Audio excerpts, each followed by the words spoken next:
You are listening to the Navigating Adult ADHD podcast, where it's all about education, support, and coaching for adults with ADHD.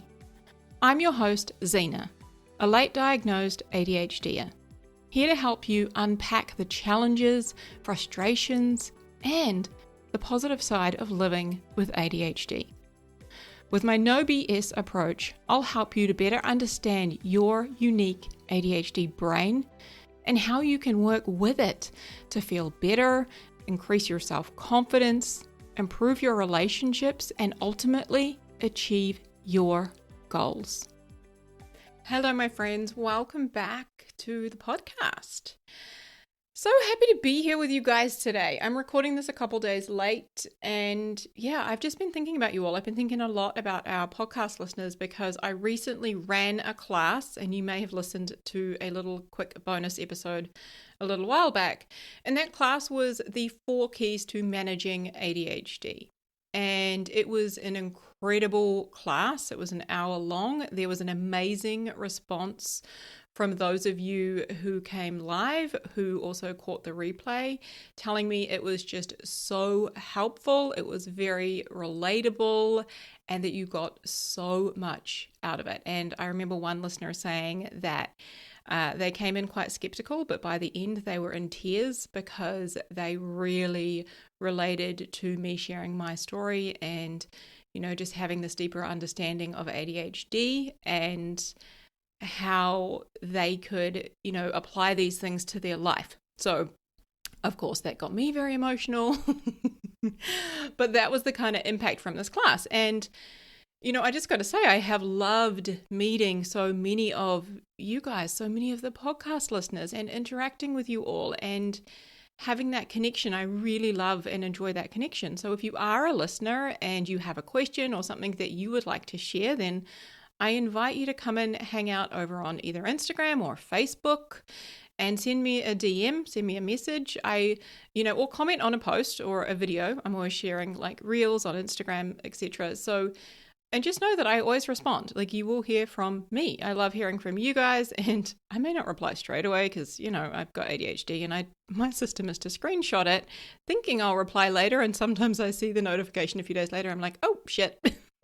So just know you always hear from me. But my response rate to those kinds of messages is, not as quick as one may like, let's say, because hi, I have ADHD. But all of that to say, I really love hearing from you guys and interacting with you and knowing, what's really helpful and useful in terms of the podcast, but also what other questions you have, what you would like to hear, that kind of a thing. I use a lot of my client sessions to inform the podcasts and also many of the questions that I get from you guys. So that is how this all comes about. So if you do want to come to Instagram, navigating.adult.adhd, that was very difficult to say, Navigating Adult ADHD, the same name as the podcast, that's what we are on Instagram. And if you're a Facebook person, the page I think is called ADHD with Zena. So that is where you will find me. All right. And again, I'm so grateful to all of you who have been leaving, a 5-star review and writing, like a little comment and stuff like that for the podcast. So again, I just want to say thank you. I really appreciate all of you guys. And that makes me think I need to mention I am going to be offering a replay of that class. So keep an eye out, keep your ears open and your eyes open if you're on the socials and getting the emails from me, because I am going to share that class and you will be able to rewatch it if you missed it live, because the response has been incredible from you all. So I know it is so helpful and so needed in our community. So just know it's gonna be available to you guys once I do all of that stuff and the behind the scenes to make it accessible. Okay. Now, last week on the podcast, we talked all about emotional regulation. Okay, it was the ADHD and emotions episode, which was number 55. And I feel really compelled to tell you all that when it comes to emotions and emotional regulation, I am a work in progress. okay? And by no means do I feel rainbows, daisies, and unicorns all the time. No, not at all. Often when I record a podcast for you all, while I know it is good and I know it's going to be relatable, it's going to help people, I also experience feeling self-doubt. And I also experience the RSD and thinking, oh my gosh, like, what if people reject this episode or what if it's, gets criticized or, my brain goes to all sorts of the places. It really does. Because, hi, I've got ADHD, my friends, okay? Every time I speak in public and, I go to get up and talk, I get nervous. I worry about messing it up and getting laughed at. I've got this image in my head where I'm like walking up onto the stage and I trip over and I'm always wearing a dress because it always comes over my head and my undies are out. But the funny thing is, like, half the time I'm wearing jeans, right? But still in my head, this is the whole image that plays out, right? When I go to speak in public, sometimes imposter syndrome shows up and my brain is like, who do you think you are to do this? Okay. I also frequently experience frustration. Just yesterday, I cleaned all 3 bathrooms in our house, okay, only to find that my partner had gone into our ensuite bathroom and he had shaved his whiskers into the sink and all over the sink and everywhere that I had cleaned. It was a friggin' mess, my friends. I was pissed. Like, frustration is something that many ADHDers experience regularly. And I am no exception to that rule, my friends, okay? So why am I telling you this? I am telling you this for 2 very important reasons. Number 1, having emotional regulation skills doesn't mean that you won't experience negative emotions or that you will never react or avoid those emotions, okay? And number 2, the second reason I'm telling you this is because I experience all of the feels. Okay, I experience the range of emotions just like you do. The good, the bad, the ugly, and the wonderful. And that is what we are talking about today. Okay, so as I love to do, I'm going to start by sharing a little bit of a story because it really ties into this episode. In 2014, I quit my job. And living in New Zealand at the time, I booked a one-way ticket to the other side of the world to London. Now, I was leaving behind a leadership role in New Zealand where I was earning the most money I had earned up until that point. It was also a job that included a lot of perks. So I was sometimes paid to travel overseas or I would get discounted travel. Also, I had not long bought my own home by myself. So on a solo income, I was fortunate enough to be able to buy a house. This was back in 2013 or 14 when I did that. Leaving like this meant I would have to rent it out, okay? Also, I only knew one friend in London, okay? One person. I had literally no job lined up over there. I had no savings in the bank, and I had a mortgage to pay back home. And even when it was rented, there was a shortfall. So why on earth was I going to London on this one-way ticket?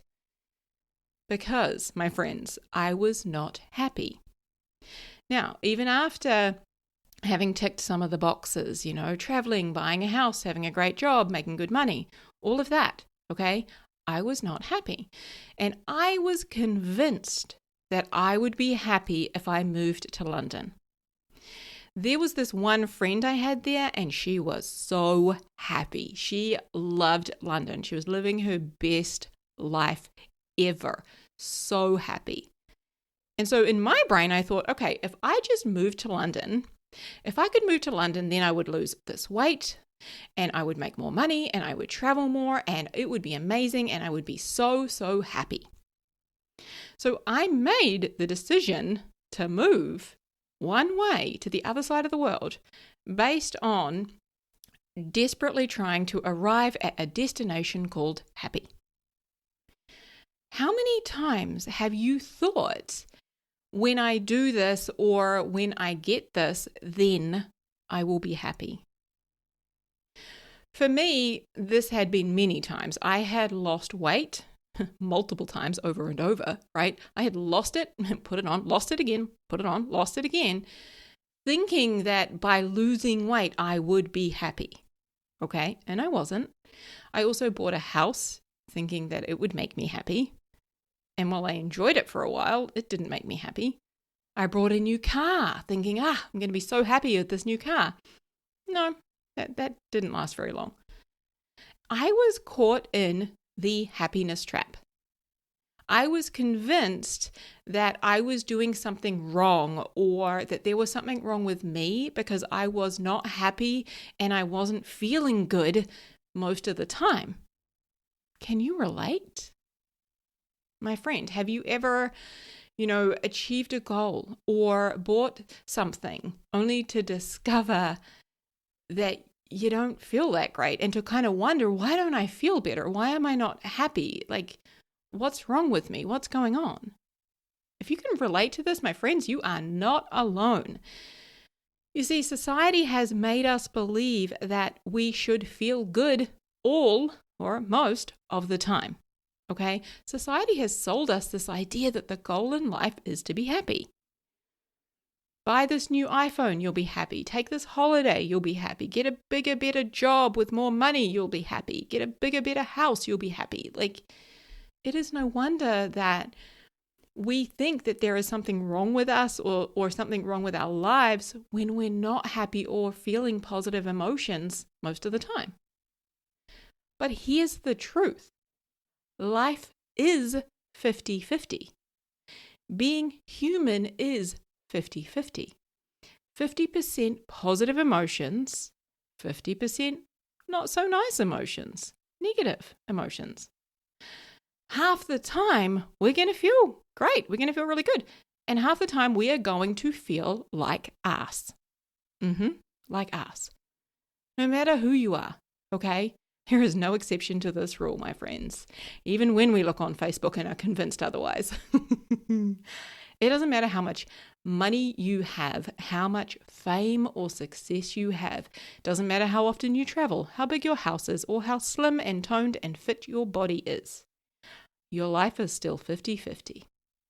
All those people on social media who we look at and we go, wow, they're living the dream. They look so happy. They must, they're so lucky. They look like they're doing so well. All of them are feeling like ass half the time. Okay? Isn't that great news? We'll talk about why in a minute.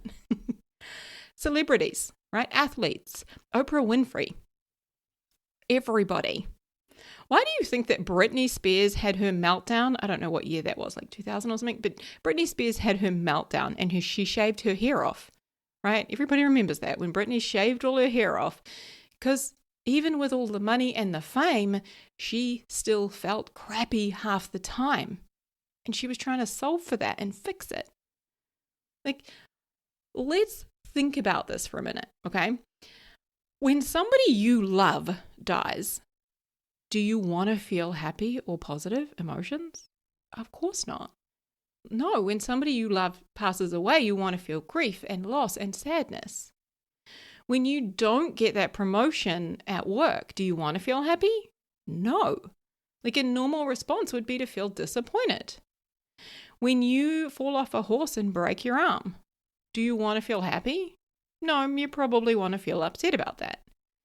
Like, if you're happy all the time, then you have to be happy about negative things. So that would be abuse and war and terrorism and child trafficking. The reality is that we want to feel angry and disgusted and sad about all of those things. Okay? The truth is that negative emotions, they are not bad. They are normal. And our lives are 50-50. My friends, this is such good news because feeling negative emotion is normal, okay? It is part of being human. And feeling negative emotion is part of living a meaningful life. I love that, right? Part of being human means that we're going to experience negative emotion half the time, and part of living a meaningful life is to feel it all. So consider this, okay? Without sadness, if you could not feel sadness, how would you truly know and appreciate having happiness? Without knowing what it feels like to experience loss, how would we know and really value feeling love and connection? Right? And the same is true with disappointment. If we were unable to feel disappointed, then how would we appreciate that feeling of pride and accomplishment that we experience? The key to a happy life is not to be happy all the time. When we don't know that it is normal to feel negative emotions, okay, when we don't know how to allow, feel, and process those negative or difficult emotions, when we haven't yet learned emotional regulation skills, what do?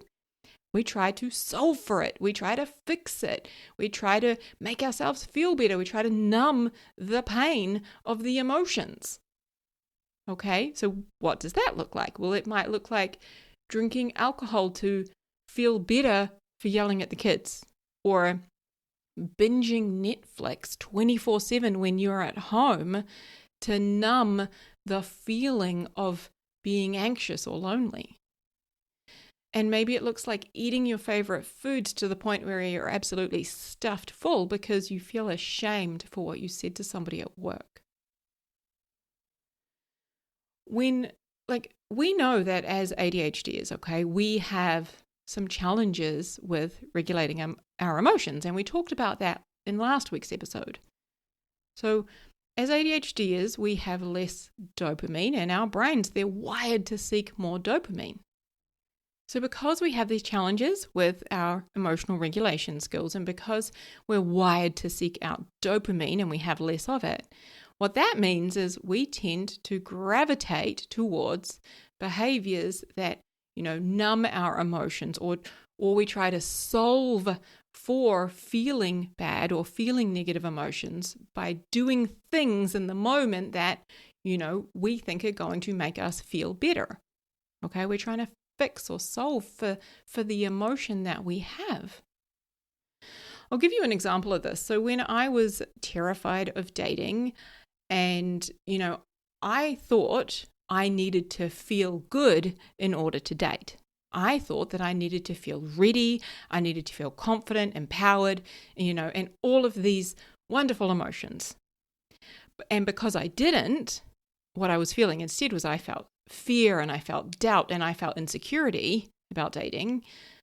I escaped those feelings, and I tried to numb them by eating and drinking and watching Netflix and staying busy. For me, I remember saying, even like years after I kind of got to this place where I was really good with who I was and really enjoying being single, like years after that, I remember saying things like, I'm just really busy working on me, even though I'd, done a lot of work on myself and I was pretty happy with where I was at. Or I would say, like, I'm really busy just working on my business. I don't have time for that right now.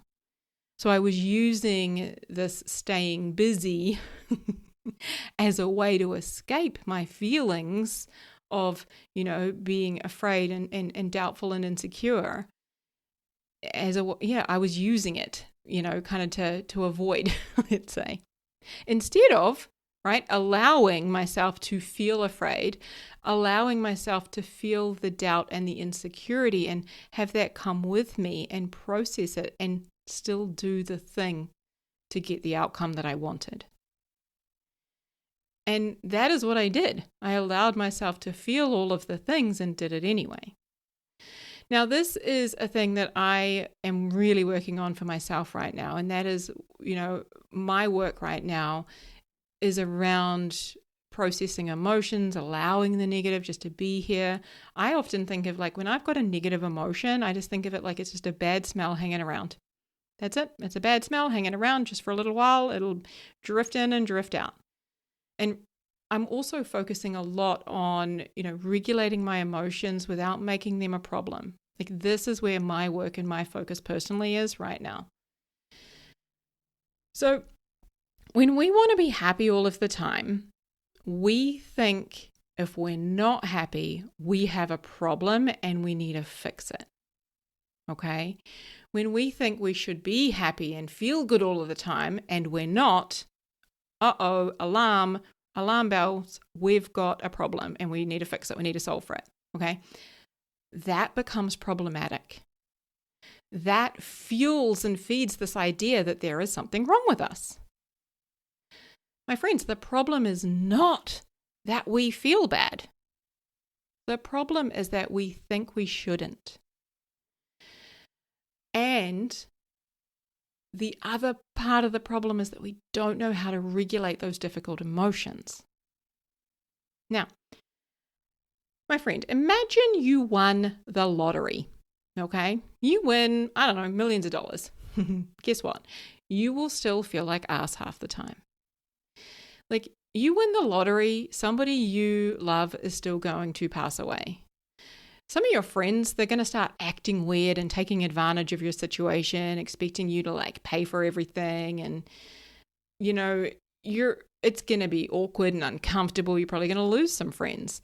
You will have a flight delay. You know, you're going to be traveling business class somewhere and you're going to end up stranded in some airport and it's not going to be nice.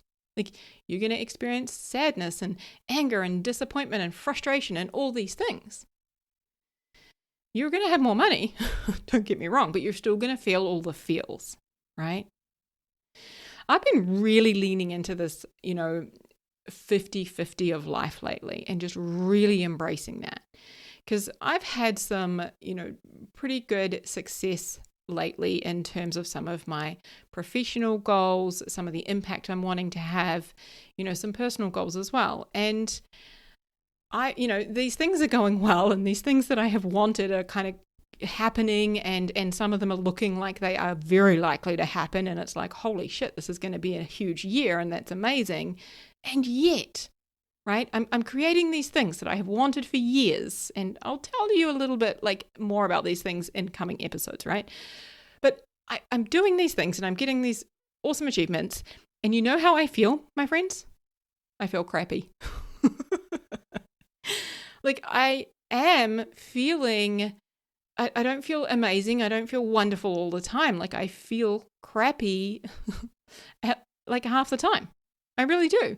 And now I have this new challenge that I'm working on, which is I'm having to expand my ability to experience success with ease.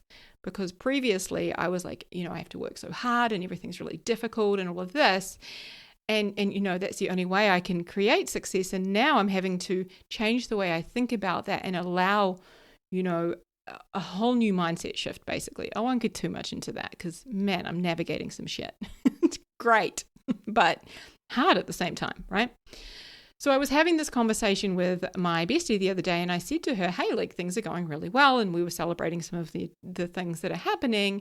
And I said to her, you know what? It's wild because I feel like ass so often.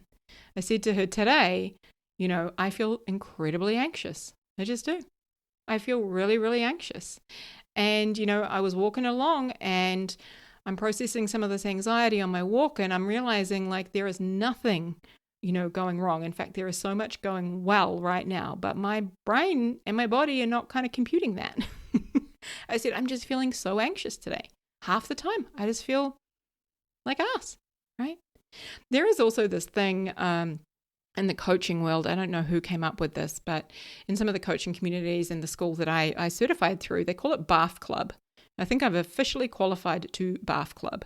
And BAF Club is where you are doing things that, you want to do. They are helping you to achieve, big things in your life and have big impact that you want to do, but they feel scary and hard and terrifying and make you want to throw up. I think I'm officially in that club. So I feel, a lot of, I'm having to feel courageous often, and I'm feeling afraid and worry and fear and doubt and all of these things because of having bigger goals, right? And I don't want to get too much into that, but I just want to show you that no matter what level of life you're at, all of the emotions are there. It's 50-50 half the time, right? it doesn't matter where you are. Half the time, it's 50-50. And this has really got me thinking about how much of our lives are we spending trying to avoid feeling bad? How much of our lives do we lose by trying not to feel bad? Like, how much time do we lose trying to numb or solve or fix or avoid our negative emotions? Like, for me, I think I have lost probably years to that in the past. I really have. And I don't want to be held hostage by them anymore. I don't want to be hijacked by negative emotions anymore. Right? Dread, that is one. Dread is one that held me hostage for years. Okay? Like, that is a massive one. The number of times that my alarm has gone off over the years, right? I would set my alarm because the night before I was like, yes, I'm going to go for a run. It's going to be awesome. I'm going to feel so good. I'm going to start the day on a high tomorrow, right? Set my alarm for nice and early. The alarm goes off and then I feel dread because I do not want to go for a run. I don't want to get up. It's too cold outside. It's too dark. Going for a run just sounds way too hard. I just don't want to. I just like the whole thing is like, ugh, dread. No. So what do I do when I feel dread? I would reset the alarm. Of course, like so many times I would have lost count, right? Thousands of times I would have done this. And I would reset the alarm and I'd stay in bed, maybe an extra 30, 40 minutes, which always resulted in me feeling bad for doing that later on. Okay, like I always paid for it later. But here's the thing, like dread is something I still experience. It is something I experience often, actually, all the time. Okay. Now, like when I set my alarm, it goes off, right? I know I'm not going to feel like getting up. I don't, right? The alarm, literally this morning, 6 a.m., the alarm went off. I did not want to get up. I was dreading it. I didn't want to go for a walk. But what do? I get up, I get dressed, I take my pill, my ADHD meds. I go downstairs, I put my shoes on, I go out the door, and I walk. Like the dread comes and I just go for a walk. And by the time I'm out on the pavement and I've gone a couple of houses past our house, the dread has gone because I'm out there doing it now. Like there's no going back. That's it. Like I can embrace the suck and just do it anyway. Now, the suck hangs around me just like a bad smell for a matter of minutes. Then I forget because I'm outside and I'm just doing it. Right? The problem is, my friends, that we think we shouldn't do it when it feels bad. The amount of times in my life when I've dreaded doing something, like I dreaded speaking in public, I dreaded starting my own business, I dreaded, like dating, I dreaded all of these things. And so I would wait to feel better or think that I should feel better, make that dread a problem and therefore not do it. Whereas now I feel dread all the time. I just do the thing anyway. Okay, so again, the problem is that we think we shouldn't do it when it feels bad. But I'm telling you, you can feel bad and still do it. Right? That is a skill though, right? And it is such a powerful and life-changing skill that we can learn. Understanding and embracing that life is 50-50, like half the time it's great and amazing and wonderful, and half the time it's going to feel like ass. Understanding and embracing this has helped me so much, okay? It has changed the way I approach my bad days and the difficult emotions that I experience. And it has normalized so much of my human experience. It has normalized so much of my life that I used to battle and try to fix or solve for. Like, life is so much easier now. My friends, like, there is no way for us to feel positive and good all of the time. It is physically impossible. And we also don't want to be happy when bad things happen. Okay? One of my favorite emotions in the world is proud. Now, I usually feel proud after doing something hard and something that has required me to feel negative emotions.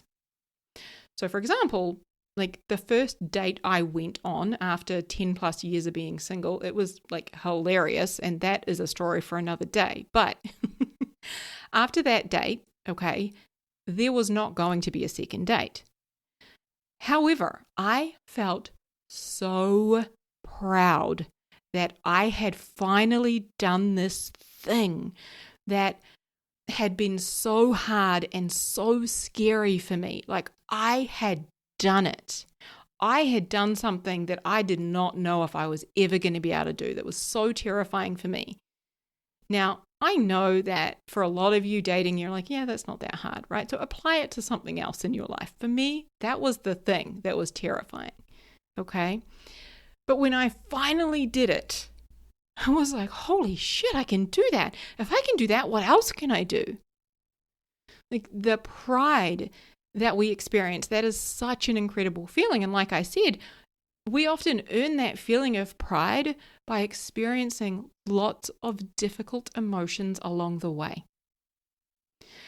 My colleague and a fellow life coach and host of the Unfuck Your Brain podcast, Cara Lowenthal, she says, and I quote, I hope I'm quoting her correctly, "There is no exit ramp from the human experience." And I love that. Right? I love that so much because being human means that life is 50-50. There ain't no escaping it, my friends. But I tell you what, when you learn to embrace it, when you lean in and learn to feel all of the emotions and stop fighting them and allow them to be there like a bad smell, which most of us were not taught. Okay? Again, like we can learn this. We can learn our emotional regulation skills, right? When we do that, we stop fighting it and we embrace it, life gets better and it gets easier, my friend.